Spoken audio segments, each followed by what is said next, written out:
आई थी और रोडू से युवा कांग्रेस के 3 लड़कों को गिरफ्तार किया गया था। काफ़ी कुछ ड्रामा चला, इस पर क्या कहेंगे? क्योंकि बीजेपी की बात कहें तो लगातार सरकार पर और प्रदेश पुलिस पर हावी हो रहा है विपक्ष हिमाचल प्रदेश में कि ये जो कुछ हुआ है गलत किया गया। और इसी पर ये चीज़ की इसमें कानूनी राय क्या कहती है, क्योंकि आप डिप्टी एडवोकेट जनरल हैं। देखिए, ऐसा है कि बड़े खेद की बात है कि जिस प्रकार से केंद्र सरकार व दिल्ली सरकार ने युवा कांग्रेस और के एआई समिट प्रकरण पर रिएक्ट किया, बहुत ही खेद की बात है। और उसके पीछे एक कहानी है। मैं भूतकाल में ले जाना चाहूँगा। आज़ादी से पहले भगत सिंह, शहीद आज़म भगत सिंह और बटुकेश्वर दत्त ने सेंट्रल असेंबली में जो बम फेंका था, तो उसके बाद उनसे पूछा गया कि भाई आपने ये बम क्यों फेंका। तो उनका जवाब ये था कि बहरों को उठाने के लिए बम के धमाके की आवश्यकता होती है, और वही कार्य जो है युवा कांग्रेस के जो हमारे साथी है, जो बच्चे हैं वहाँ पे प्रदर्शन कर रहे हैं, उन्होंने किया। उन्होंने बिल्कुल शांतिपूर्ण तरीके से किया। ये कोई बहुत बड़ी बात नहीं थी, लेकिन इससे के पीछे की जो मंशा है, ये उदय बानचिप जो आईवाईसी के हमारे राष्ट्रीय अध्यक्ष हैं, उनकी गिरफ्तारी होना एक साजिश का हिस्सा है। आपको पता ही है कि यूएस के साथ ट्रेड डील हुई। एप्स्टीन फाइल्स में भारतीय जनता पार्टी के नेता हरदीप पुरी का नाम आया, अनिल अंबानी का नाम आया, प्रधानमंत्री का नाम आया। पूरी जो राष्ट्रीय मीडिया है वो इस बात पे खामोश है। तो प्रदर्शन करने के लिए, अपनी बात को रखने के लिए किसी ना किसी का प्रदर्शन का सहारा तो लेना ही पड़ेगा। यही काम जो है युवा कांग्रेस के जो हमारे साथी है उन्होंने किया। शांतिपूर्ण तरीके से प्रदर्शन किया, किसी को कोई नुकसान नहीं पहुंचाया। तो इस कहानी को यूएस ट्रेड डील को छुपाने के लिए आज प्रधानमंत्री मोदी जो है वो ट्रंप के सामने नतमस्तक है। मुझे तो कभी कभी ऐसा लगता है कि हमारा देश कहीं प्रधानमंत्री है, प्रधानमंत्री ट्रंप ही है। आप ये देखिए कि जिस प्रकार से पाकिस्तान से युद्ध होने की जो समाप्ति की घोषणा है वो ट्रंप करते हैं, यूएस ट्रेड डील की घोषणा जो है ट्रंप करते हैं, चाइना पे जो है वो मोदी जी कुछ नहीं कहते। हमारे जो एलओपी हैं राहुल गांधी जी, उनको संसद के अंदर बोलने नहीं दिया जाता, उनके सवालों का जवाब नहीं दिया जाता, और कहते हैं कि ये देश की छवि खराब कर रहे हैं। देश की छवि खराब आपके मंत्री कर रहे हैं जिनका नाम एप्स्टीन फाइल्स में आया है। वो देश की छवि खराब करना होता है। एक हिंदू करते हैं। एक हिंदू बच्चा दिल्ली में खड्डे में गिर के मर गया, किसने बचाया उसको? वो देश की छवि खराब करता है। जब दिल्ली में दंगे हो रहे थे और अमेरिका के राष्ट्रपति हिंदुस्तान आए थे, उससे देश की छवि खराब हुई थी। इन चीज़ों से देश की एम्प्लॉयमेंट, इन्फ्लेशन, आज क्या किस चीज़ की बात करूं, और जो खासकर जो ये अब ट्रेड डील हुई है, इससे जो हमारे किसान मर रहे हैं, मारे जाएंगे, हिमाचल में भी उसका असर होगा, पूरे हिंदुस्तान में उसका असर होगा।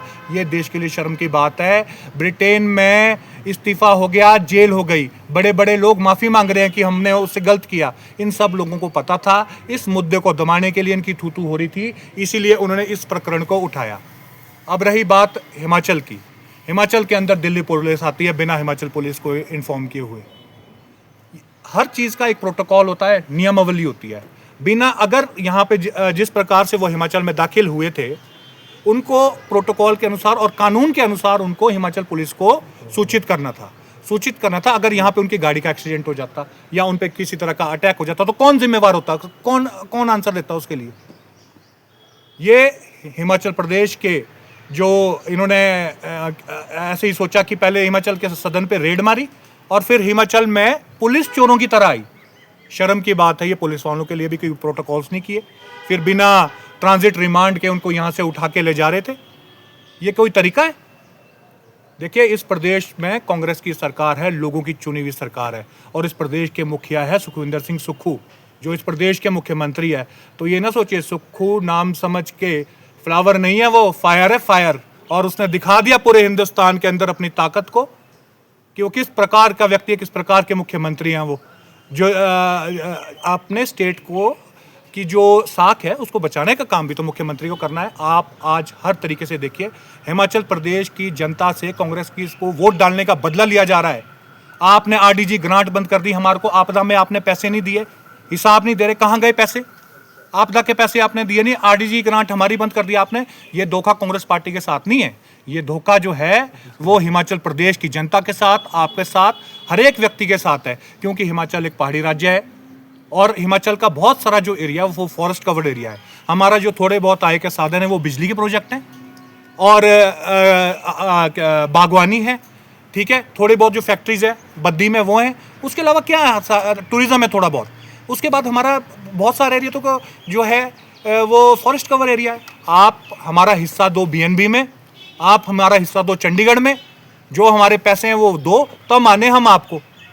आपने हमारे साथ जो सौतेला व्यवहार किया है, हिमाचल प्रदेश, आज हिमाचल प्रदेश के जो युवा है जो फौज में है वो सबसे ज़्यादा शहीद होते हैं, तो क्या आज हिमाचल जो है वो भारत का हिस्सा नहीं रहा? क्या भारतीय जनता पार्टी के जो नेता हैं, जो 7-7 सांसद बैठे हैं वहाँ पे, एक व्यक्ति ने जो है कि ये हिमाचल के हित की मांग नहीं की? इसलिए जो भारतीय जनता पार्टी की सरकार है वो तानाशाह सरकार है, पूरी उस पर उतर आई है। और उन्हें हिमाचल में भी यही करने की कोशिश की, गैर कानूनी तरीके से अंदर आए, बिना ट्रांजिट रिमांड लिए यहाँ से उन लड़कों को ले जाने की कोशिश की बिना बताए। तो बिल्कुल ठीक हुआ, जो कुछ भी हुआ वो बिल्कुल ठीक हुआ। इस पूरे प्रकरण के बाद जो एसीपी हैं उनका तबादला कर दिया, जो दिल्ली के थे, अंडमान भेज दिया गया। कैसे देखते हैं आप इसको? देखिए ऐसा है, ये डिपार्टमेंट का इंटरनल मामला है, लेकिन जहाँ तक मुझे लगता है कि डीसी जो एसी पे जिनका तबादला हुआ है, शायद उनको ये हिदायत थी कि ये पता ना चल सके किसी को भी कि भाई हम इन लड़कों को यहाँ से उठा के ले जा रहे हैं, इसीलिए जो है वो उनका तबादला इसीलिए कर दिया गया कि भाई जो ये प्रकरण सबके सामने आ गया। वो तो चुपचाप उठा के ले जाना चाहते थे, किडनैपिंग करके ले जा रहे थे वो तो एक तरीके से यहाँ से, इसीलिए शायद उनका तबादला यहाँ से हो गया है।